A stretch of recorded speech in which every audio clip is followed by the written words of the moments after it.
নমস্কার বন্ধুরা, অভিনব চৈতেশ ব্লগে তোমাদের সবাইকে আবার একবার স্বাগত জানিয়ে আজকে নতুন আর একটা ভ্লগ শুরু করছি।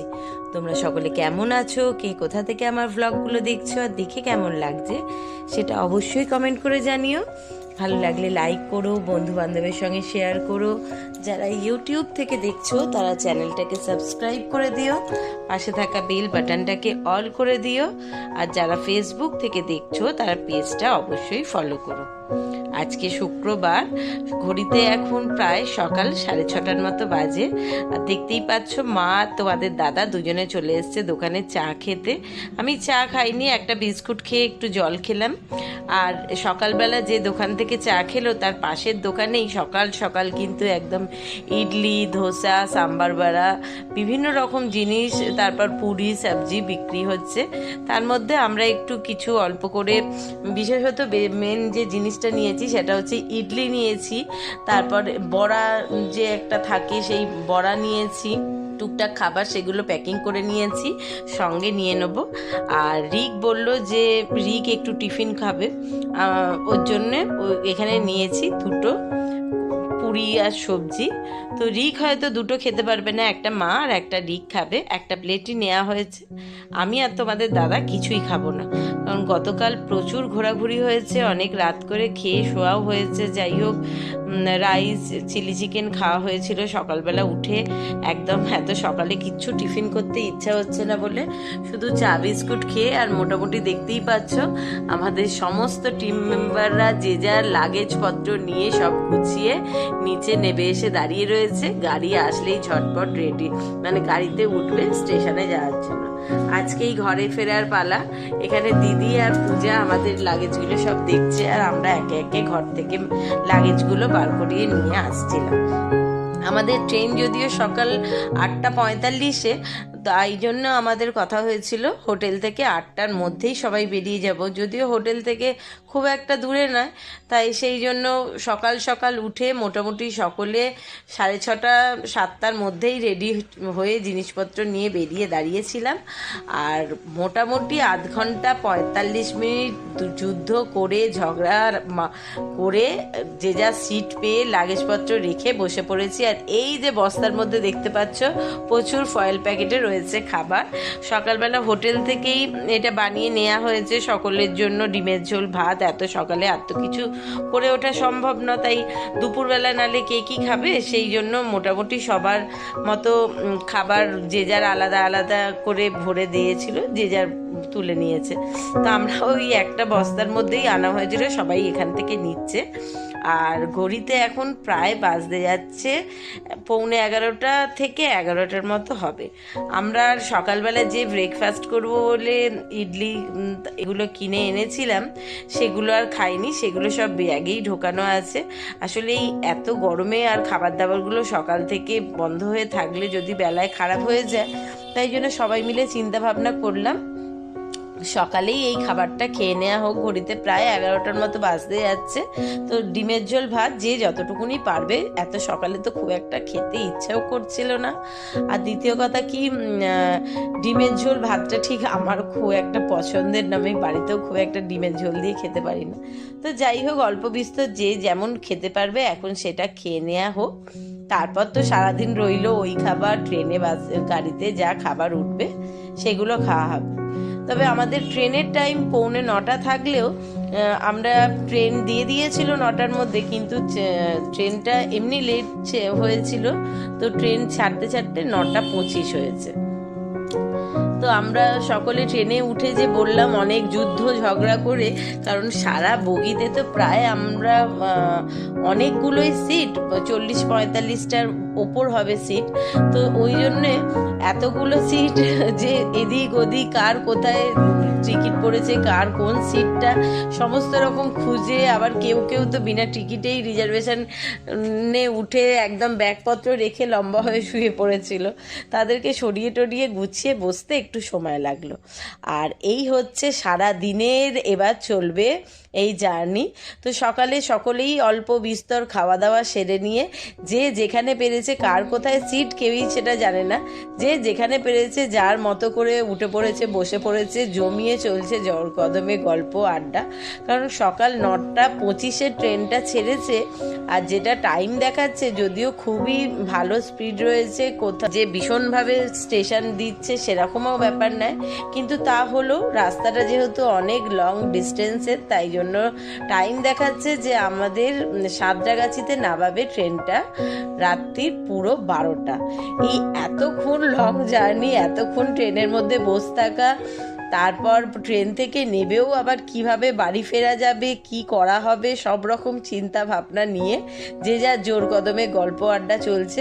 আর এনারা দুজন উঠে থেকে ট্রেনে বেশ সুন্দর দুজনেই লম্বা ঘুম দিয়ে নিয়েছে।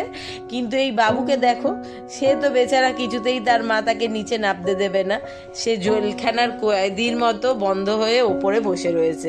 আর আমরা সকলে নিচে গল্প আড্ডা দিচ্ছি, ঘুরছি বেড়াচ্ছি। সে তো বেচারা বড্ড মন খারাপ লাগছে, খালি যাকেই পারছে ডাকছে, বলছে একটু নামাও একটু নামাও, কিন্তু তার মা ভয় পাচ্ছে যে দস্যি ছেলে হট করে নেবে, হুটোপাটি করবে, তাই জন্য।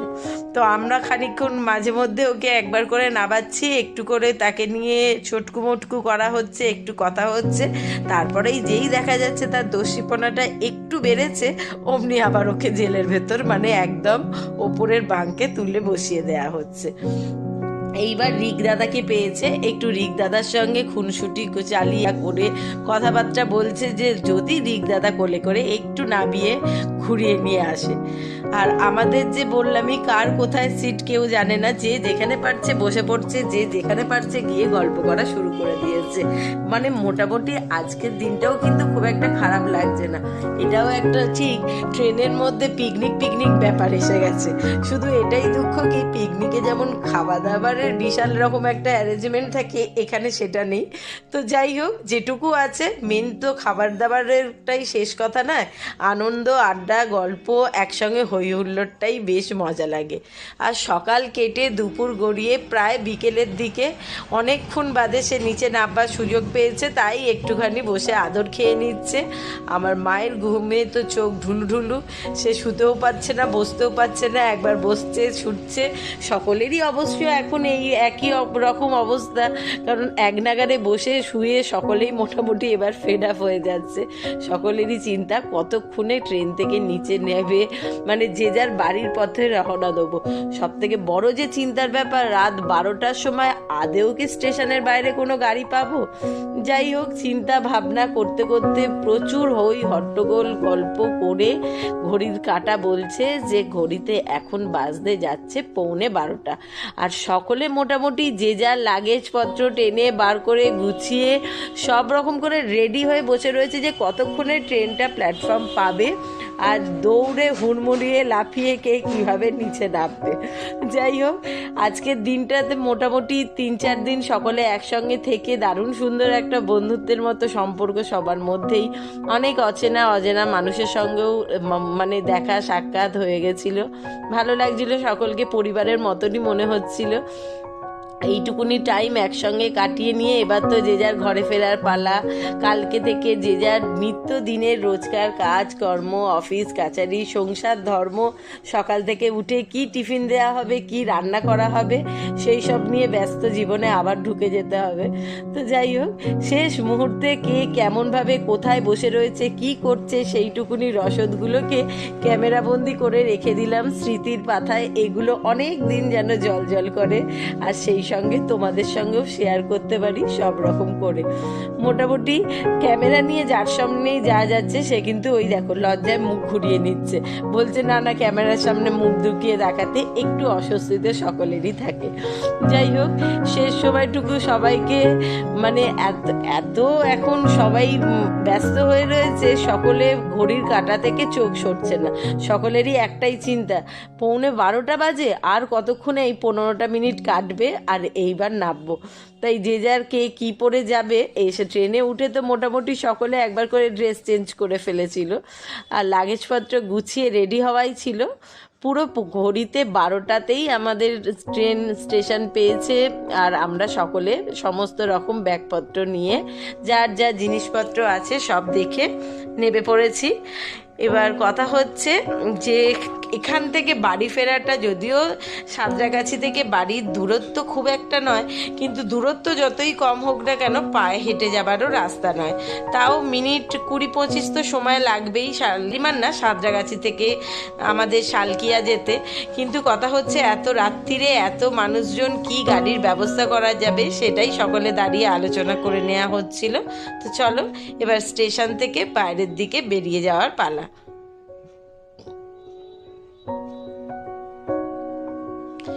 সবাইকে মানে tata, bye bye, good night, শুভরাত্রি বলে সকলের যেমন ভালো লাগছে সেরকমই আবার মন কেমনও করছে, আবার কবে কখন কার সঙ্গে দেখা হবে। যাই হোক, ওরাও সব ওখানে একটা বড় ইয়ে করেছিল, একটা না দুখানা ছোটা হাতি করেছিল, যেহেতু ওরা সকলেই এক রুটে থাকে আর এত রাত্রিরে অন্য কোনো গাড়ির ব্যবস্থা করা যাচ্ছিল না, তাই দুটো ছোটা হাতি করে ওরা সকলে ওর মধ্যে লাগেজপত্র তুলে রওনা দিয়ে দিয়েছে বাড়ির দিকে। আর আমরাও দুটো ট্যাক্সি পেয়ে গেছি, দাদারা একটা ট্যাক্সিতে আর আমরা আর একটা ট্যাক্সিতে উঠে পড়েছি। এবার মনে হচ্ছে কতক্ষণে বাড়িতে গিয়ে পৌঁছে আগে সকলে জামা কাপড় বদলে একদম স্নান করে ফ্রেশটা হতে পারবো, তবে যেন শরীরে একটু হলেও বল পাবো। তার সঙ্গে আরও একটা চিন্তা কি, রাত্রে অনেকটাই হয়েছে আর সারাদিন ট্রেনের বলতে টুকটাক খাবার, পেট ভরা খাবার তো কারোরই সেভাবে কিছু খাওয়া হয়নি, কিন্তু রাত্রির হলেও সকলেরই একটু আধটু খিদে তো পেয়েছে। আর এত রাত্রিরে শরীরে আর কোনো রকম এনার্জি দিচ্ছে না যে বাড়িতে গিয়ে কিছু বানিয়ে খাওয়া যাবে। ঘড়ির কাঁটা বলছে প্রায় 1:45 মতো বাজতে যাচ্ছে, এরপর বাড়ি ফিরতে ফিরতে হয়তো 1টা বেজে যাবে। তারপর স্নান করে উঠে এসে আর কিছু বানিয়ে খাবার তো এনার্জি নেই, কিন্তু বাড়িতে ওই অগত্যার গতি মুড়ি, তারপর চানাচুর, ঝুরি ভাজা, শশা সবই রাখা আছে, দেখা যাক সেই অল্প বিস্তর মেখে আমরা একটু আধটু খেয়ে নেবো। কিন্তু চিন্তা হচ্ছে রিককে নিয়ে, রিক যে মুড়ি একেবারে খায় না, আর এত রাত্রিরে কিছু দোকানপাটও খোলা পাবো বলে মনে হয় না যে কিছু খাবার কিনে নিয়ে যাব ও খেয়ে নেবে। কি করা যাবে, একান্ত যদি না কিছু খেতে পায় তাহলে বাড়িতে বিস্কুট, কেক রাখা আছে, আর সেই সঙ্গে মিষ্টিও বাড়িতে মানে বেরোবার আগে 1 প্যাকেট মিষ্টি ফ্রিজে কিনে রেখে দিয়েছিলাম আসবার জন্য, সেটাও ভুলে ফেলে রেখে দিয়েই চলে এসেছি। তো সেই মিষ্টিগুলোও ভালো যদি থাকে তাহলে ওই খেয়ে রাতটুকুনি চালিয়ে নেবে। যাই হোক, কথা বলতে বলতে রাস্তা প্রায় অনেকটা চলে এসেছি, আর এত রাত্রির তো রাস্তায় দেখো সব রকম লরির ছেড়ে দিয়েছে, গাড়ির মানে একটা দিক দিয়ে শুধু পরপর দেখছি লরিরই লাইন পড়ে গেছে। আর সবচেয়ে বড় কথা কি, শালকিয়াটা এমন একটা জায়গা মোটামুটি 12টা বাজলেও কিছু না কিছু দোকান খোলা থাকে, আর এই সুবিধাটাই আমরাও পেয়েছি। ঘড়িতে বাড়িতে ঢুকতে ঢুকতে 1:15 হলো। চলো এবার সকলে একটু ফ্রেশ হয়ে নিই। আর যেটা ভালো ব্যাপার হয়েছে কি, ফেরার সময় দেখি একটা বিরিয়ানির দোকান খোলা ছিল, আর সেখান থেকে রিকের জন্য 1 প্লেট বিরিয়ানি নিয়ে নেওয়া হয়েছে, চিকেন বিরিয়ানি। যদিও চাইলে সকলের জন্যই নেওয়া যেত, অনেকটাই ছিল, কিন্তু আমাদের আর ইচ্ছা করলো না বলে শুধু রিকের মতনই নিলাম। আর আজকের ব্লগটা সবাইকে শুভরাত্রির বলে এখানেই শেষ করছি। সকলে ভালো থেকো, খুব তাড়াতাড়ি ফিরছি।